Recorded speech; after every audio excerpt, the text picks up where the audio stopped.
So this year was the third annual Youth Resilience Expo for the Elizabeth River Project, and we held it virtually via a Zoom webinar. We had over 1,000 students participate from 22 different schools, featuring 14 different projects. All projects focused on either reducing flooding, reducing erosion, reducing polluted runoff, reducing their carbon footprint, or encouraging resilient action in their schoolyard and their community.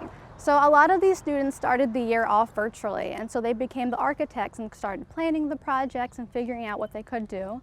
And then towards the end of the year, some of these students were actually in person and they were able to either plant their plants, build planter gardens, install rain barrels. A lot of these projects focused on reducing flooding on their schoolyard. So this year was a unique and challenging year. We wanted to really celebrate all the students' hard work, and we recognized that by completing their action projects, they already went above and beyond and were resilient River Star students. So we actually awarded all projects with a superlative award, such as best measurable results, best use of scientific method, biggest impact on reducing their carbon footprint, things like that.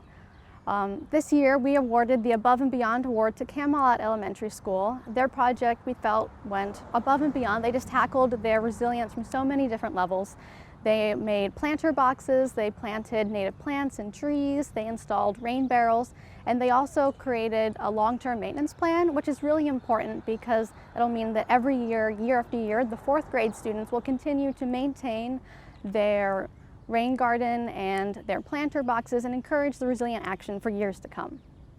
So two other schools that participated were Carver and Deep Creek, and they both tackled flooding on their schoolyard. And it was really important because the students got to make physical impacts on their schoolyard and watch as they took small steps to reduce the flooding and reduce sea level rise impacts on their schoolyard.